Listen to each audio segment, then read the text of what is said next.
Hey, and welcome back to another episode of The Chef's Table. I'm Chef Evelyn, and I am a culinary brand strategist that specializes in helping chefs charge premium prices in their businesses so they can make more money. And the way that I do that is by teaching them how to build high-end culinary brands. So if you're new here, listen, welcome. We have a good time over here. We talk about premium prices, building high-end culinary brands, all the things.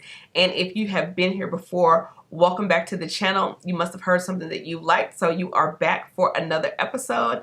And in today's video, I want to share with you kind of some misconceptions, or I don't want to say misconceptions. I want to share with you like some truths about charging premium prices in your food business, because I think, in the entrepreneurship space, particularly in the food service industry space, there are some beliefs, there are some mindsets, there are some thought process that I think aren't serving us well, and I don't know if anybody is really challenging those things. And so that's what I want to do today, right?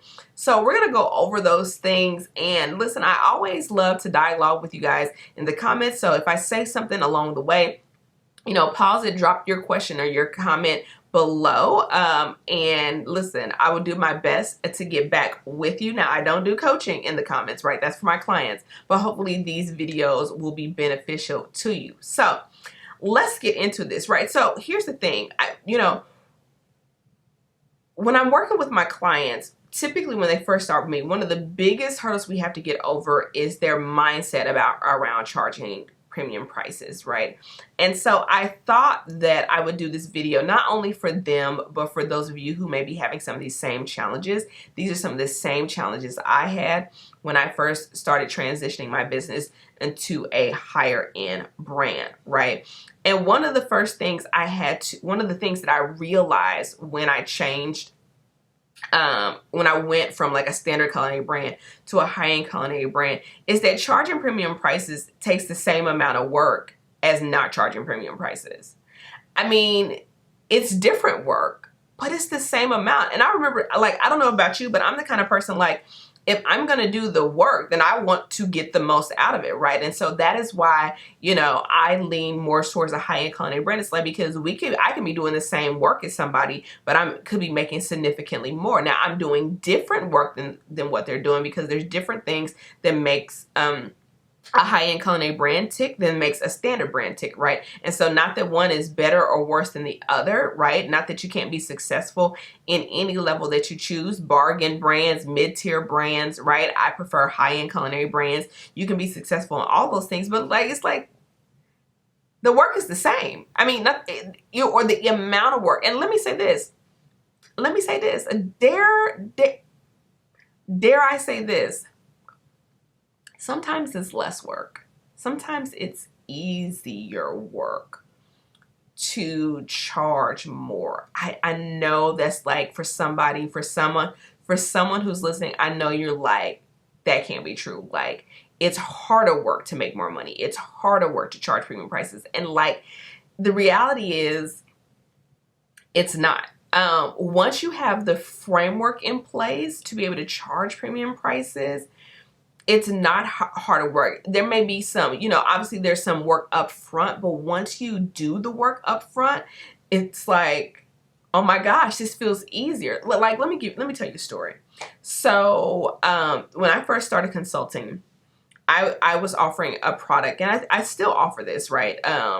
For people who are like, haven't even dipped their toe into culinary entrepreneurship. It's called the Freelance Chef Starter Kit. And like, so we're going a little meta here. And so when I first started offering it, I offered it at a significantly lower investment rate than it is right now, right? And I could not sell that thing to save my life. I was just like, I don't know what's happening. I know how good this is, I know how helpful this can be, right? And so I had a coach who told me to increase the price.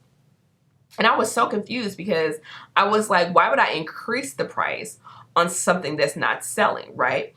And so she was like, increase the price. So I did. And like, now hundreds and hundreds and hundreds and hundreds of sales later, right? Like, people message me telling me how valuable it is and all that kind of stuff. and like it sells at double what I initially offered it for, right? And that's not even a premium price product, but like I had to unlearn this belief that it's harder to charge more, right? Like I think about when I used to do like dinner parties or catering for people who were on a budget. Oh my God. It was like they were asking for the sun, the moon, and the stars. They had champagne taste on a sparkling water budget, and they were always nightmare clients. You know the ones. Like you've worked with the people where they really couldn't afford you, but you wanted the gig, so you took them on as a client, and you regretted every minute of it because they nitpicked you to death. They emailed you to death. They changed their mind 742 times. They had more complaints than the law allows, right? And you were just like, it wasn't even worth all of this. And so what's funny now is like when I work with my clients at a high level, whether it's in the consulting side of my business or on my culinary side of my business, like I just don't have those kind of issues. And a couple of years ago when I like was dipping back my toe back into kind of lower price offerings just to see if I wanted to play in that playground, I was quickly reminded that that's not for me. It's for some people, and some people are really good at that. You know, they're really good at what I call either bargain, and I don't mean bargain as an insult, like just that's just where the price points are at, or like mid-tier brands. And I never did well there because I realized I was like, it's sometimes easier to make more money. So anyway, that's the first thing, right? And listen, if you're new here, I tell stories, I make faces, and I also sometimes look down at my notes because I don't want to miss out on giving you all the juice that you came to get. Okay, so the first thing is that it takes the same amount of effort, or sometimes less, okay, to charge premium prices in your food business. Just, I'm telling you from what I know, I'm telling you from what I've experienced, I'm telling you from what my clients have experienced. They're like, I'm literally actually doing less work and making more money. Anyway, it's a whole thing, right? So the next thing is that you don't have to charge premium prices to be successful. Like, I definitely am the person that if that is something that you're interested in, that is what I teach. That is what I specialize in. I've always been in sort of the higher end version of culinary, whether it was culinary research and development, whether it was gourmet retail, whether it was cooking classes, dinner parties, things like that.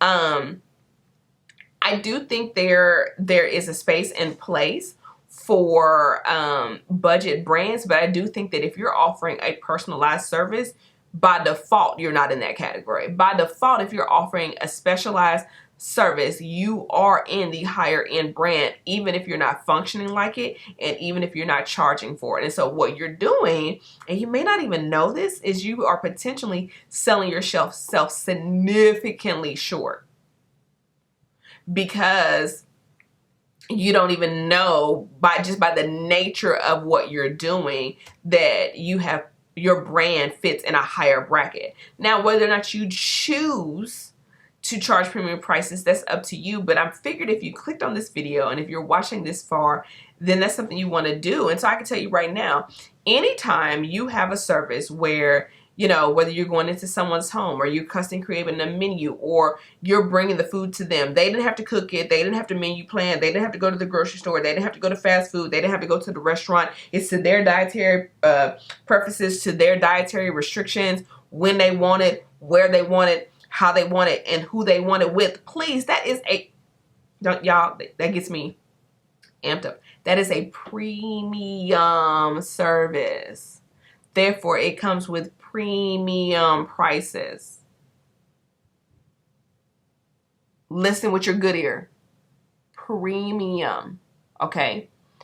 And if you don't know how to properly charge for that premium service that you're offering, then you might want to check out the High-End Culinary Brand Masterclass called How to Charge Premium Prices in Your Food Business, because I go into detail about into what I call my dinner party framework that maps out, the 7 components of being able to build a high-end culinary brand that charges premium prices, right? So by the nature of your business, you may be in a premium category, but you're not charging premium, right? And so here's the thing. You don't have to charge premium to be successful, but you may pay for it another way, or you may need to change your business model if you don't want to do premium. But since you're here, and if you've clicked subscribe, then I'm assuming that you want to charge premium prices in your food business, okay? Now, here's another thing I want to say, and this may resonate with you, it may not. Having the desire to charge premium prices does not make you greedy or money hungry or any of those things that you may be telling yourself or people may be telling you. This is your livelihood. This is not a hobby. This is not a side hustle. If it's a side hustle for you, this is probably the wrong channel for you, right? Like, no offense, like, that's fine, do your thing. Listen, as long as you're doing it legally and safely, hey, more power to you, right? But like, you know, some of my clients have families, they have children, they have spouses, you know, they have parents that they're taking care of, or, you know, they have adult responsibilities. This is how they make their livelihood. And so they're like, you know what, if I'm going to spend my time doing this, I want to get the most out of it, right? And so, you know, I really want you to give yourself permission to say, yeah, I want to charge premium prices if that's true for you.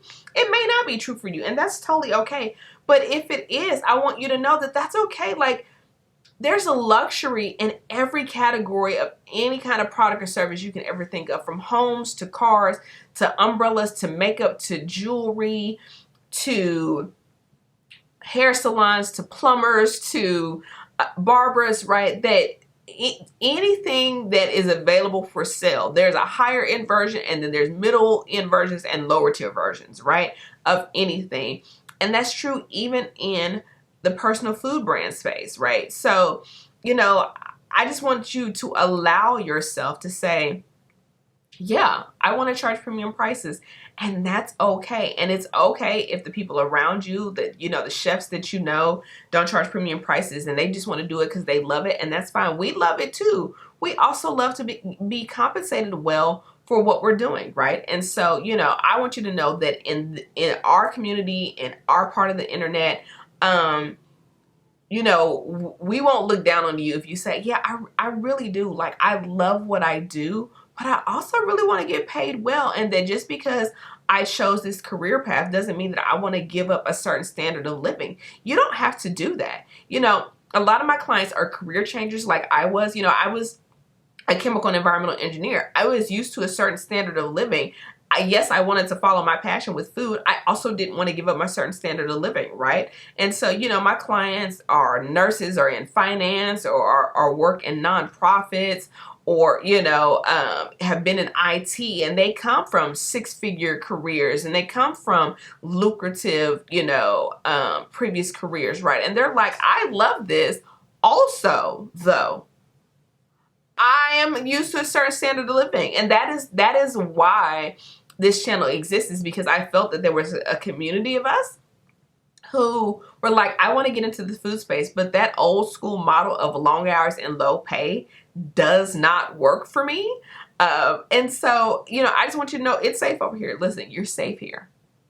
You're safe here. Because I was that person, and I knew that if I was that person, there had to be other people there. And so the reason why I do these videos, the reason why I created the High-End Culinary Brand Masterclass is because I wanted to take what I have learned over all of the years and go, listen, this is how you make this thing work and make it make money. Lots of people are telling you how to make it work, and they're telling you to lower your prices or cook for free or be cheaper than a restaurant or whatever the case may be. And I'm not going to tell you to do that. They can tell you to do that, and listen, their way may work, and that's fine. More power to them. That is not what we talk about over here. So, yeah, in today's video, I just kind of wanted to like really break down some of the, you know, mindset issues. Like, there are people who will pay, you know, higher prices for your chef service. There are people who desire to. There are people who want to, right? There are people who are looking to, right? When you think about the nature of what we do, it's not a necessity. It's absolutely a luxury. And so people want to treat themselves, right? And when somebody wants to treat themselves, usually the first question they're not asking is, how can I do this for the cheapest route? It's kind of like, if you're getting ready to go on a vacation, let's say you had a milestone birthday, right? You're not thinking to yourself, where's the cheapest place I can go, right? What you're thinking is, where can I go to get the experience that I want? And that is why I teach you how to build a high-end culinary brand experience, is because that is what will separate you from people who want to be a commodity and who want to compete based on price. We don't compete based on price here. Matter of fact, price is like almost a non-factor to our clientele, right? You know, like typically when I was personal chefing and catering and meal prepping and doing dinner parties, whatever, price was usually not the first question out of my clientele's mouth, right? They wanted to know about the experience. They wanted to know about the menu. They wanted to know, right? They wanted to know all those things. And like the price was like a formality. It was a no-brainer, right? Even now on the consulting side of my business, I charge premium prices. Well, that's congruent with what I do, right? And it's like the women who come into my programs, one, by the time they get to me, they have already made up their mind that they're like, this is what I'm about to do, right?